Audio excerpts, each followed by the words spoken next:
Welcome to the Everyone Has a Story podcast. Showing our real emotions, just not accepted today. And I don't know why. It's become a crime to really show our emotions in a real authentic way, and especially to guys. How many times have you heard big boys don't cry? Yes, we do. I'm going to say it. Yes, we do. And if we don't, we should. And the other thing you hear is, if you don't stop crying, I'm going to give you something to cry about. Where did these statements come from? And then to appease or to get it to stop, I hear the stories about how parents will say, or someone else will say, here, go take this and play your video games. Go to your room, play your video games. Or my favorite is, go have a cookie. Well, I would cry just because I wanted another cookie. So if it got me a free cookie every time, I'd keep crying just because I wanted to keep having cookies. But things have changed, and if they haven't really been found to really be magical, people need to start accepting this. So I remember one time back, probably about 20 years ago. Not quite 20 years ago, my wife's oldest sister passed away unexpectedly. And as a married to her sister's wife, her sister, we became very, very close with both Debbie and Roger, my wife's sister and brother-in-law. And they were a great couple. They were really one of those ideal couples. And when Debbie passed away, Roger was lost, and we became really even closer because he just needed company. He needed that company, and it was no problem to really share a tear from time to time, but it was just between us. And then a couple of years later, he found someone that he wanted to remarry. And so they set this beautiful wedding up around Christmas, actually on Christmas Day. And he asked me if I would give the toast away after the ceremony. And I had no problem doing it because I was so happy for him because of what he went through losing Debbie and then finding someone else. And so I got myself prepared to just really have some fun with his, toast. And all of a sudden, I got caught up in the moment, and really, I became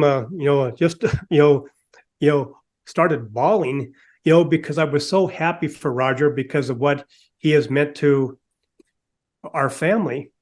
And afterwards, I'm trying to compose myself. Everybody gave me a hug just for because they knew how touching this time was for Roger, for both of us, And this one guy came up to me, and family member, and he says, "By God, thank God you ended that when you did, because you were just an embarrassing mess." And I'm thinking, okay, wait a minute. I'm enjoying this, my brother-in-law's moment. He's happy. I'm happy for him. And if I want to share a tear with him, I'm going to. But I always thought about how, wow, I can't even spend a time at a guy's wedding showing how happy I am for him and showing my feelings. And I could never really understand it, but it was life. And how often are we suppressing these types of emotions? Well, that's what we're going to talk about today. And I've got the right guest speaker to talk about these suppressed emotions. So let me introduce Alena Candova. How are you? Dr. Alena Candova, how are you? Thank you, Roger. Thank you for sharing this beautiful story and for having me here today. I'm doing great, and I'm excited to talk to you. Well, I'm excited to talk about this, and hopefully we don't shed any tears, but maybe we do. So Dr. Alena, she's the founder of Sattva Integral Health and Chiropractic Clinic, and she's also a self-empowerment coach. And this is really what we need to really get into, because we're not going to talk about chiropractic. We're not going to get into any of that, but we're really going to talk about really what we need to do to show up authentically and really to show up and be who we want to be, as long as it's in reason. We're all humans and we have to be respectful. But anyway, Alena, thank you for being here. And why don't you introduce yourself a little bit deeper for us so we know who you really are? Yeah, Roger, thank you. So you mentioned I'm a chiropractor. My journey includes also yoga. I did some yoga therapy before I got to chiropractics. And in the years I was doing chiropractics, it was those years, I was in my 30s, that started to open me up through my own personal journey and development. And I started intuitively seeing the deeper layers in my clients. And I just knew there was a part of me that just knew that I have to go and dig deeper, if I can use that language, and just really look for what the interference, what the resistance in the system is to health. Because, as a chiropractor, I was really focused on helping people heal on a physical level. Which actually brings a quote from B.J. Palmer, who was a son of the founder of chiropractics. And it says, nature needs no help, just no interference. And so what I like to think about my work now, I remove the interference, that resistance to that natural flow of being a human being from the levels of the subconscious mind and the levels of the nervous system. So in a way, to what you mentioned earlier, helping by removing that interference, we are helping people to come back to their heart. And that's exactly where we're going to go. I remember when we first got introduced and we were talking and you were sharing with me what you do. And you, out of the gate, you came out with that quote, "Big boys don't cry, just give them a cookie." And,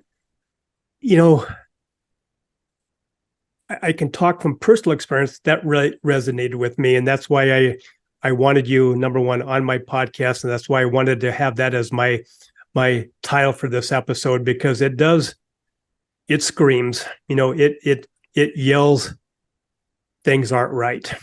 And so getting just to that basic statement, let's kind of break it down how I made you break it down when we first started talking. You introduced that to me. What does it mean when you use that reference, big boys? What I really refer to by using that reference is that we are programmed from early childhood, and we are numbed as well. We are taken away. There is this disconnect that starts to happen, as there are other examples, but the big boys don't cry is a powerful one. There's this disconnect from who we are and what are we feeling and what's happening in our system. And all these feelings and emotions, as you shared in your story, that are so, oh, you shouldn't be crying in public and you should be composed, get shut down. We stop trusting our feelings and we stop trusting our intuition. And we start living life on basis of who we should be. Because as children, we only have two people that we can rely on for our lives, and that's our parents. And unfortunately, our parents are carrying their own traumas. And so for a person with a trauma, with unhealed past that sits in the nervous system, it's difficult to manage external emotional chaos. And so it's just easier to give the child a cookie and say, "But you are a big boy now, big boys don't cry." Because there's a chaos in me that I haven't healed, and witnessing your chaos is just too much.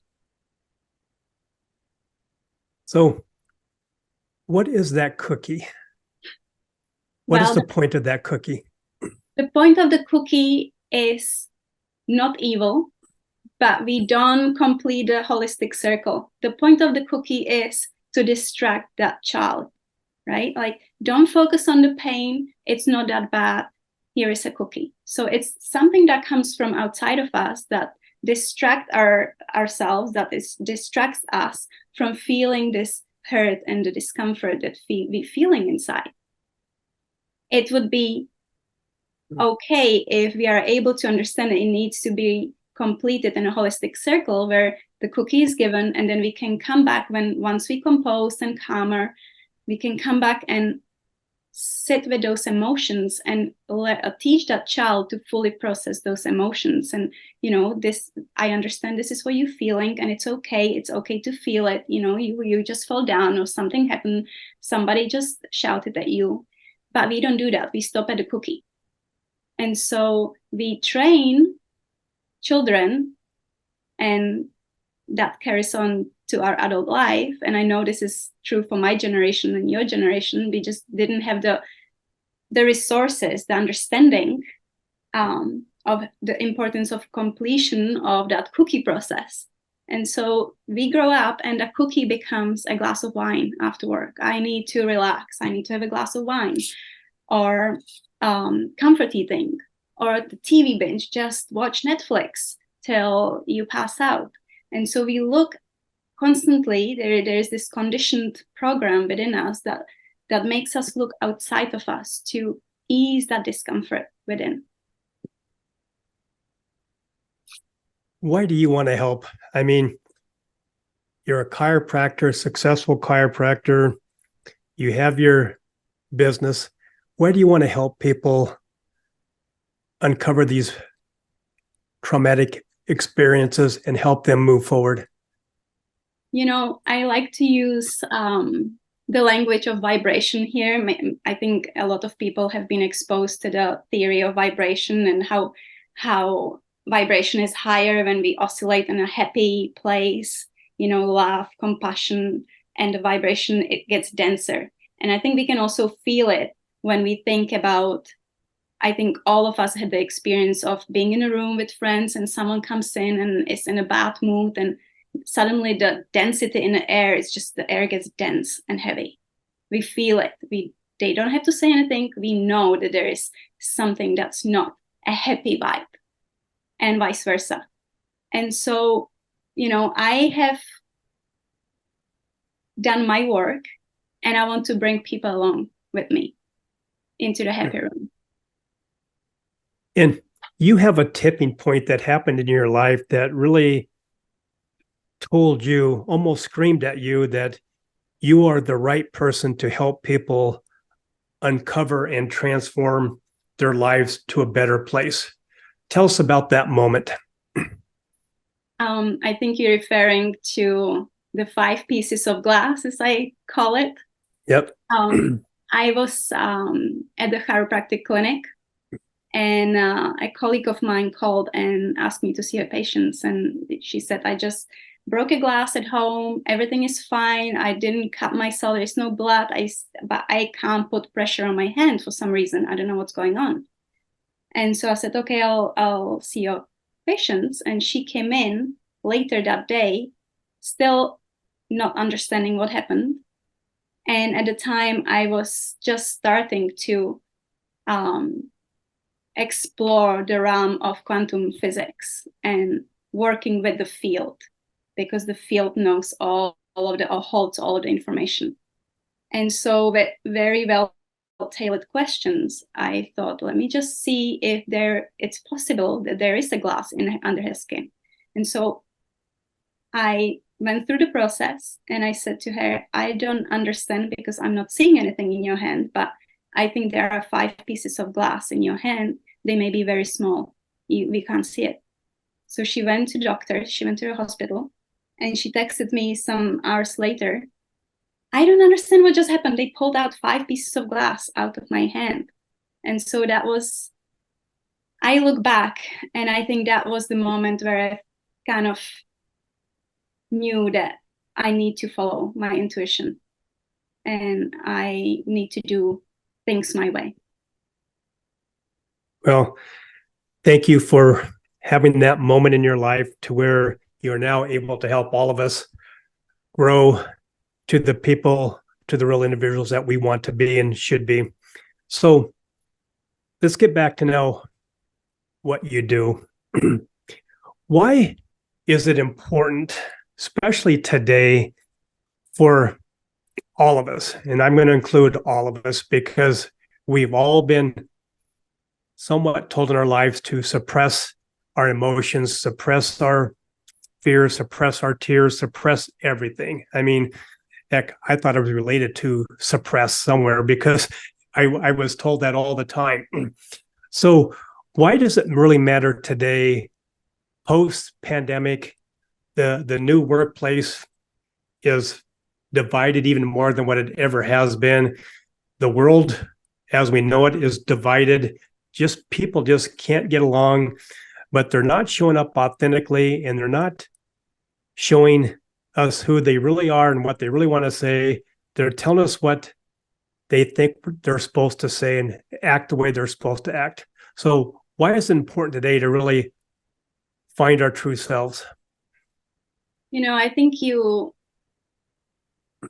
use the right language when you said divided. People are divided. The world is divided. And it's because there is this split, there is this division within ourselves. We have been divided from our authentic self.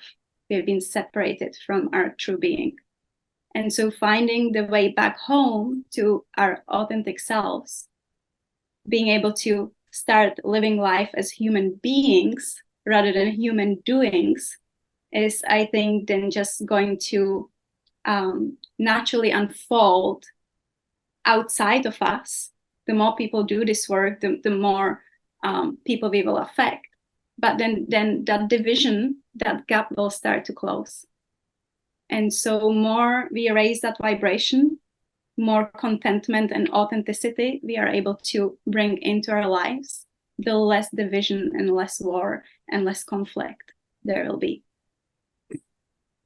So how does can an individual, can they self, analyze themselves to realize that they are suffering from this and that they need to become aware of what's going on to get the right help? Yeah, there's timing is everything for this work because it's a profound work.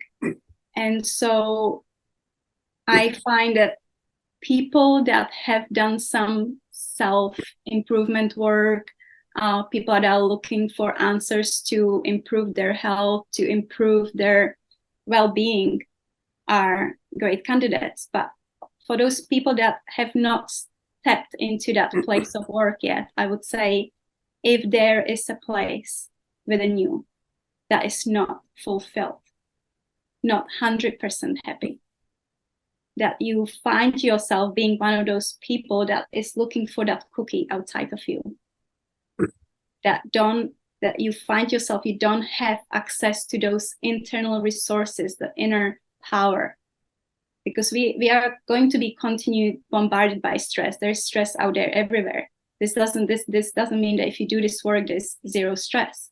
But knowing that you have the resources within you, and knowing how to manage yourself and those stressors and continue, so which means that you can kind of stay in this life of contentment and fulfillment and know your purpose. A lot of people don't know their purpose because they have been told who they should be.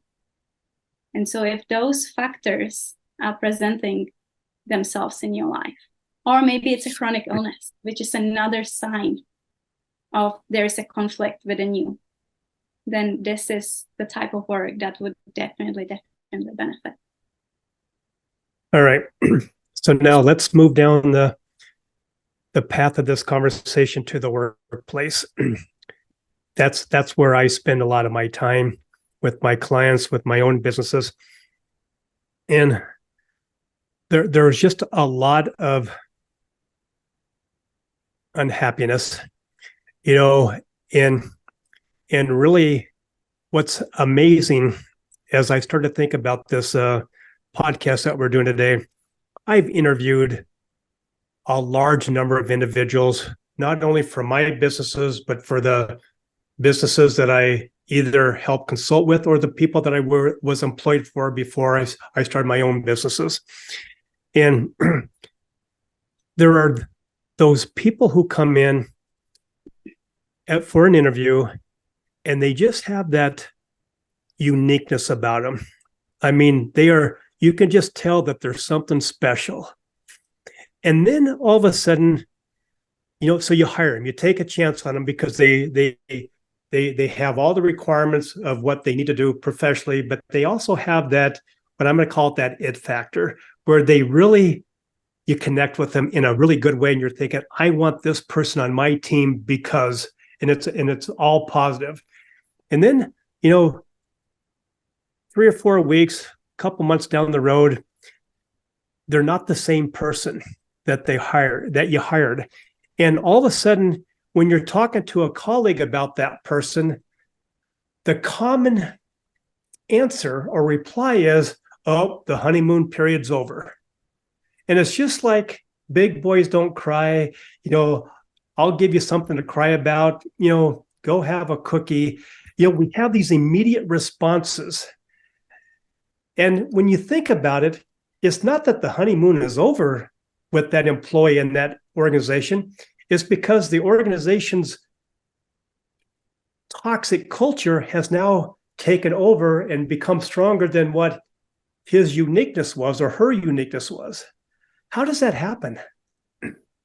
That's a really good question. And I actually thought you were going somewhere else with this. So maybe I'll try to cover both of those ideas. But to answer your question, the culture and the toxicity of the culture in a business.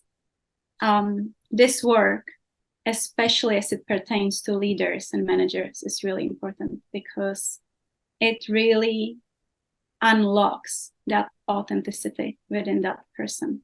It connects them with their own qualities and their purpose so they can start leading with that genuine authenticity. And people feel that. And that spreads. It spreads like a fire.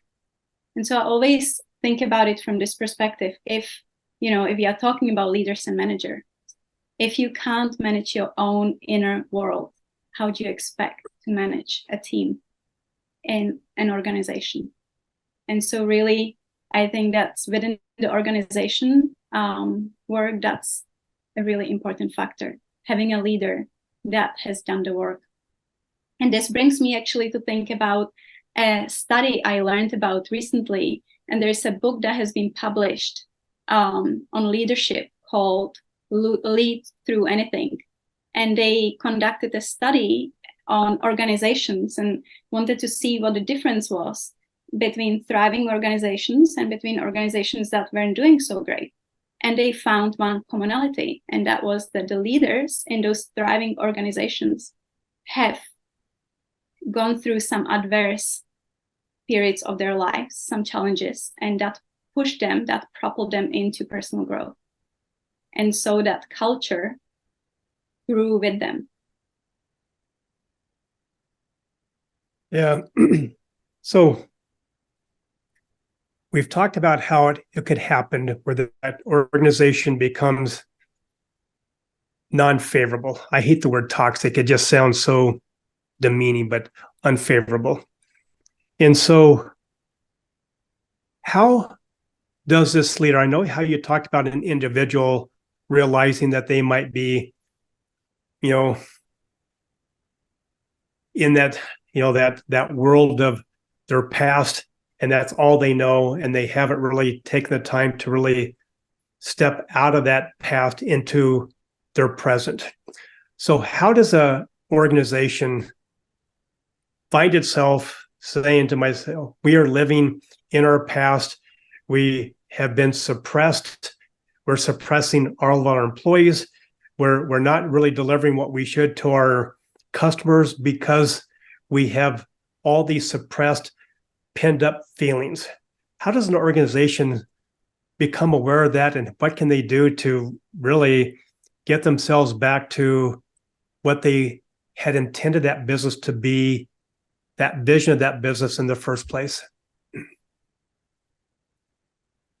I think just by recognizing or realizing that personal interconnection is so important, and it should be what the business is standing on.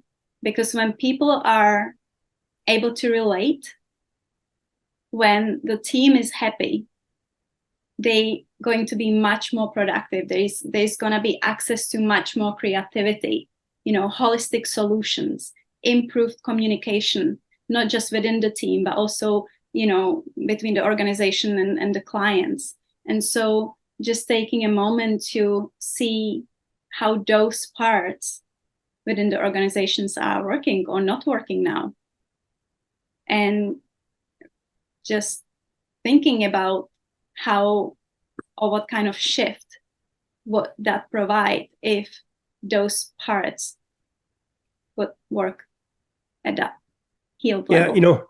You talked about how with an individual, if they're just not feeling happy, or if they are chronically ill, those are two signs that they are suppressing past traumas and past experiences, right?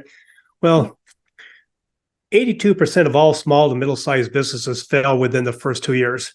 So to me, that's chronically ill. I know for whatever reason, it's chronically ill. And it might be more, has to do with the operations, but it's still, there's people involved.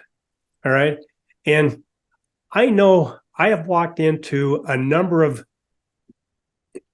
businesses, brick and mortar businesses, and it takes me a nanosecond to realize, are they happy there or not, the people who work there? You can just feel that vibration that you talked about, that it is just negative.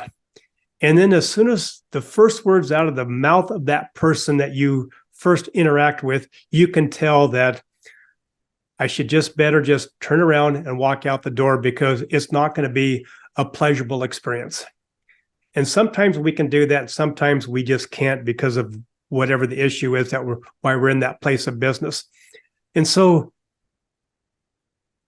is it possible that people can get so numb, because you've used that term a couple of times, so numb to how unhappy the entire organization is, not just their little sphere of that organization, but the entire, that it just becomes normal.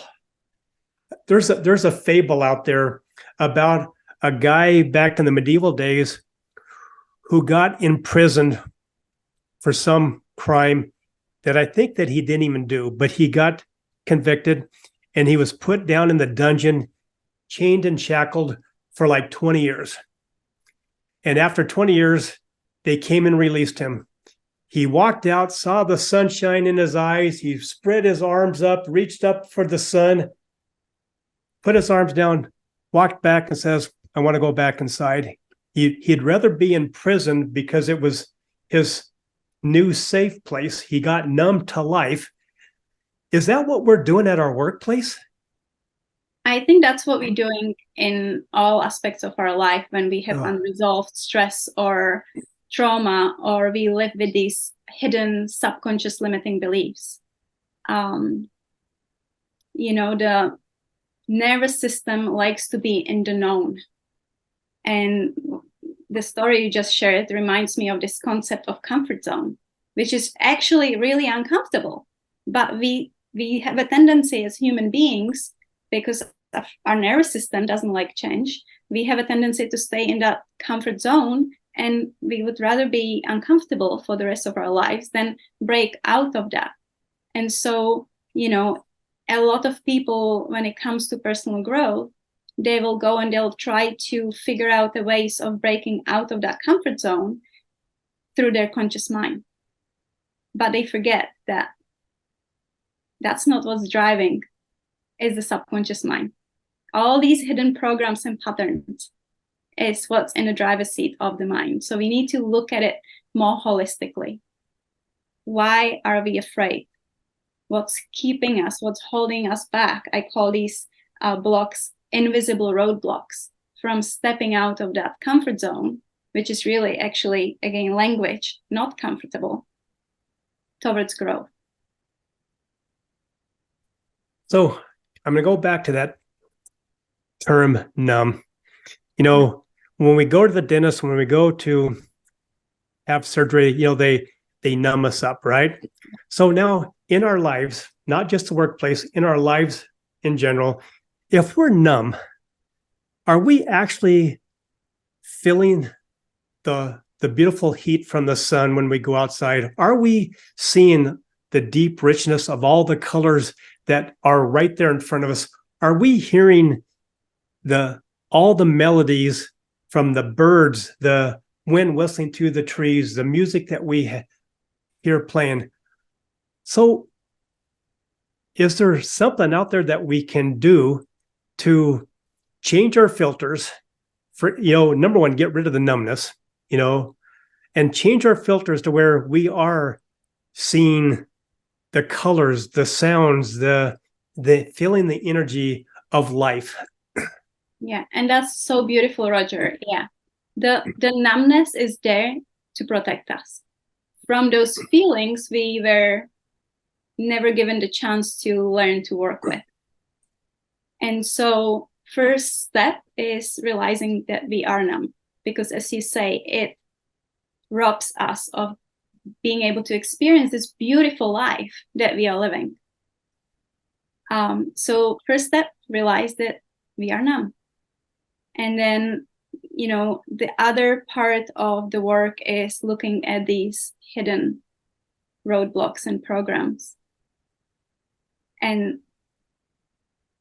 what I like to call the work here is taking the emotional charge out of those memories, so it becomes safer for us to look back at where this program originated or where this belief originated, why did I stifle this energy within me and then decided to shut it down and numb myself.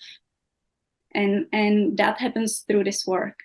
When I work with people one-on-one, we look at understanding the function of the nervous system and the tendencies each of us has to have affinity to one of those protective modes. The numbness, it's a protection, right? The other opposite of the spectrum would be people that never stop. They always on the go. And I tell them, you are missing the beauty. You are always running. People that are workaholics, never stop, cannot take a break, can't even sleep well because there's always something to think about or to do. And so those two are opposites, but still within that protective mechanism of the nervous system. And then learning what's my tendency, starting to really bring more awareness to it. Oh, I'm going into my numbness. Oh, I'm going into my fight and flight. And then I teach them tools and exercises that they can anchor themselves in that opposite function of the nervous system, which is that rest and digest. That mode we come into when we feel safe and relaxed. And so awareness foremost. We cannot change if we don't think we don't need to change, or if we don't think we need to change. I love that.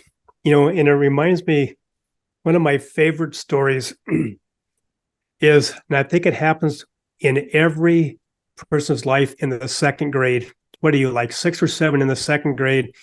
And the teacher asks everybody, what do you want to be when you grow up? And there's a story about Johnny. His classmates said, I want to be an astronaut. I want to be a doctor. I want to be a policeman. I want to do this. I want to do that. And it got Johnny's turn. And the teacher turned to Johnny and said, Johnny, what do you want to do when you grow up? He goes, I want to be happy. And the teacher says, no, Johnny, you don't understand. When you grow up, what do you want to be? And Johnny goes, I want to be happy. My mom and dad said that, really all they really want from me is they want me to be happy. And so the teacher gave Johnny a note to take home to his parents to say, please call me. So Johnny gives his mom the note. Johnny's mom calls the teacher and says, what's going on? And she says, Johnny's not participating well at school because today's assignment was we wanted to share with everybody else in our class what we want to be when we grow up. And Johnny said, happy. And the mom paused for a second. She goes, what's the problem there? Especially in our world today, that should be a good thing. And the teacher says, well, I can see where he learned that from, and she hung up on him. And I mean, from that moment on, when we can really start to really think about things, we are told what we're supposed to do, what we're supposed to be, how we're supposed to react, as opposed to saying, Johnny, in the second grade, if you want to grow up to be happy, God bless you. We wish more people would grow up and want to be happy. Isn't that a lesson that we should all learn as adults? It's definitely a powerful lesson. And, as you share this, a thought came to mind, and this is where we're all missing the point. Because from a place of contentment and happiness is where we can realize our true potential and our purpose here. We all have unique qualities, but because of our programming, most of us are disconnected from those qualities. Not a lot of, at least again, our generations, we didn't have parents that encouraged us to be happy, and there's those two opposites, right? Like you just mentioned an astronaut and a doctor. I grew up with my parents telling me, you can't go to study, you can't go to university. None of us did anything. And so we are programmed in very different ways. And that programming becomes essential part of our psyche. That's why it's important to look at it from deeper, or at a level of the deeper aspects of our beings, at those hidden levels of the subconscious mind.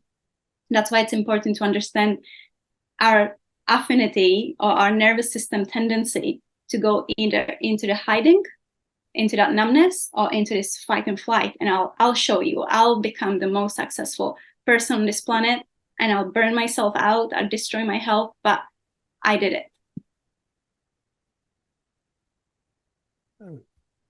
Well, I don't think I want to muddy up any more of this podcast. That was the perfect way to end this. And because quite honestly, those last 2 minutes of this podcast should be recorded and downloaded in everybody's TV, radio, you name it. And everybody should take, just take that advice and listen to it. And we all know that things aren't going to improve with everybody on just one listening to that. But just think about it. If everybody on this planet, just 0.5% put that into play, that message that you just delivered right there, think about the ripple effect of the whole world if we all had the mindset that we're going to improve just 0.5% each, every one of us, to rid ourselves of all of those barriers and things that our mentors, our parents, our teachers, everybody told us that we were supposed to do. And we start to work our way, edge our way out of that hole of being our true authentic selves. Just think about the ripple effect, what that would cause. That would be a tsunami that the world needs right now, right? Absolutely. I really love using the language becoming human being, because most of us are human doings. Yeah. And that's not sustainable. That's not the flow. That's not healthy. Yeah, this has been great. And we need to share this. If anything else, we need to share the last 5 minutes of this episode with the entire world, because this is what we need to hear right now. Alena, thank you very much for being my guest. I can't thank you enough. This was very enjoyable, but very, in my soapbox platform, needed for everybody to hear. So thank you for that. And if someone wants to reach out and learn more from you and get help from you, how can they get in touch with you? They can find me via my website, which is sattvaintegralhealth.com. That's probably the easiest way. Okay. Well, thank you very much. And I hope that we do plenty more episodes together. Thank you so much for having me, Roger. My podcast wouldn't be the same if it wasn't for my sponsors and my great supporters. So let me take this opportunity to thank each and every one of them. First of all, I want to thank Rebecca at Custom Bookkeeping and Accounting, delivering trustworthy bookkeeping services since 2003. Dave and Dara at Virtues Matter, making this world a much happier place to be with their Virtues card apps, coaching, and workshops. Stephen at Buller Accounting, giving business owners depth and insight to their numbers. Eric and his team at Ivy Cat Web Design, the real superheroes of web development and design. Jennifer and Jean at the Seavers Real Estate Team, serving Pierce and Kitsap counties with their home buying and selling needs. Maury at the Maury Method, the world's only brainwave entrainment engineer, helping everyone have more clarity, less stress, and overall better brain health. Priya at Pivot My Profit, helping individuals and businesses have better control of their finances and more money at the end of their day. Melissa at the Soul Vibe Energy High, the queen of the aha moments, helping individuals find those holes in their cups, repair the hole, and gain back their positive energy. And finally, Rick at West Sound Recording. You talk, they do all the rest. Thank you, Rick, for all your efforts with the production and editing of my podcast.